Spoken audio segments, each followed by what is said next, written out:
El peroratio. El peroratio es la parte del discurso que busca captar la atención completa de la audiencia. Puede llegar a motivar y a mover las emociones y sentimientos de la audiencia.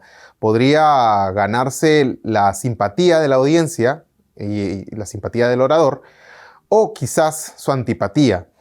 Esta parte es muy importante porque seguramente el orador habrá diseñado su discurso para poder mover las fibras más internas y más emocionales de las personas que lo están atendiendo. No se puede desperdiciar los recursos de un discurso en objetivos establecidos que podrían hacer que finalmente el discurso se vea en un desastre de estilo. Y la idea es que puedas realizar un discurso que llame la atención, que sea emotivo y que mueva a la audiencia, pero de manera positiva. Es decir, algunas personas pueden dar discursos que pueden motivar tristeza y haga que la audiencia se ponga triste y de repente se compadezca o se pueda sentir un poco mal y suelten algún llanto. Pero eso no tiene nada de malo. Si el discurso es bueno, lo más seguro es que sí llega a la emotividad de las personas, que no los aburra, pero es muy posible que pueda sorprenderlo. Hay en el discurso algo que se llama argumento golpe, que es un argumento normalmente fuerte que puede mover a la audiencia. Esto puede ser una casuística o de repente una anécdota, ya sea triste o sea divertida. La cosa es que en este caso llame la atención de la audiencia y la motive. ¿Es un peroratio la conclusión? No necesariamente. El peroratio puede estar a la mitad de un discurso, pero también podría hablar de temas finales o cerrar algunos temas antes de llegar a una conclusión total del discurso. El peroratio, si bien es cierto, al momento de que se brinda, va a llamar la atención, pero no necesariamente vas a dejar en un enigma a la audiencia porque no termines de repente de comentar por completo de qué estás hablando. Es importante que el peroratio se culmine ya sea al final del discurso o seguramente a la mitad de este, ya que de repente tus conclusiones podrían ser otras. Eso también es relativo, pero el peroratio no necesariamente tiene que ser una conclusión. Para ello, vamos a tener los siguientes puntos a tener en cuenta. La intención del peroratio. Lo que busca es servir a algún propósito, revelar alguna información, comentar algo novedoso, comentar algo curioso o llamar la atención a través de un tema muy específico que muchos no conocen. Propósito o finalidad. Busca un fin. Busca algo que la audiencia pueda creer y que la audiencia conciba y que además se quede como un tema de conversación para ellos en los próximos días. Además, que se quede en su memoria de corto plazo y de mediano plazo también, porque esto lo que busca, este fin o propósito, lo que busca es convencer a la audiencia. Organización de ideas. Las diferentes ideas que componen un discurso podrían también confundir un poco a la audiencia si es que no tienen un orden establecido.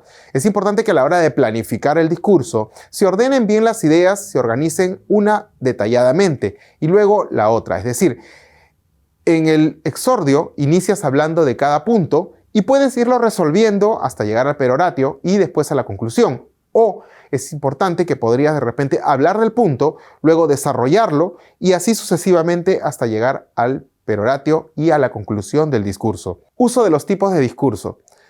Es importante que en el discurso, cuando se llegue a un punto donde el peroratio es el clímax, se pueda también utilizar anécdotas o historias pequeñas para poder motivar a la audiencia. Esto va a graficar un poco más el ejemplo de lo que se quiere decir. Además, que va a poner a las personas en un espacio, tiempo y cronología, de manera que ellos van a imaginar aquello que tú estás hablando a través de tu discurso. Relación jerárquica entre emisor y receptor.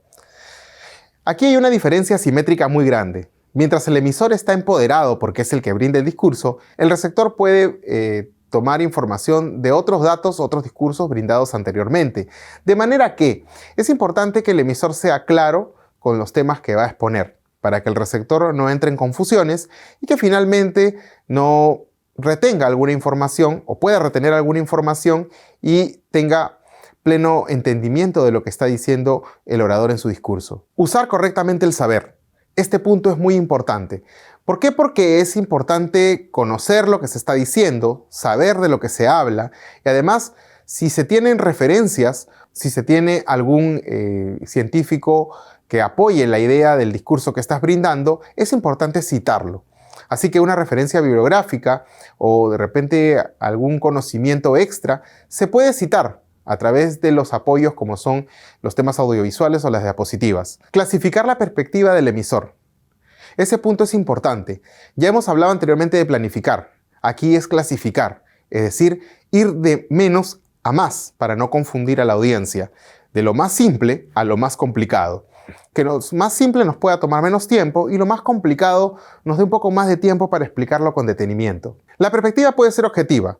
Solamente se va a limitar a dar información, mas no va a dar opiniones o va a dar de repente alguna postura personal. Puede ser una perspectiva crítica, que es básicamente cuando lo que se busca es dar una opinión personal y puede ser una crítica, ya sea algo muy sórdido o quizás una crítica constructiva o posiblemente una crítica muy fuerte sobre algo que no está bien hecho. Percepción admirativa es cuando normalmente se brinda una opinión, pero se destacan puntos importantes de una persona a la que se está haciendo en memoria de esa persona un discurso o se está haciendo un discurso a alguien. Entonces, esta percepción admirativa lo que va a hacer es destacar los puntos de esta persona, sus cualidades y sus dones. Percepción reflexiva es cuando se habla de algo y se analiza. Lo que se busca es que la audiencia analice lo que se está hablando y además se deje pensando a la audiencia sobre ese tema y se permita que ellos puedan crear su opinión personal también, a través de una percepción analítica. Perspectiva problematizadora. En estos casos, lo que sí se busca aquí, en este discurso, es que la audiencia participe activamente, es decir, que ellos puedan brindar su opinión y de repente contradecir un poco al orador, de manera que el orador utilizará argumentos viables para poder responder. No olvides revisar tu material. Nos vemos en la próxima clase.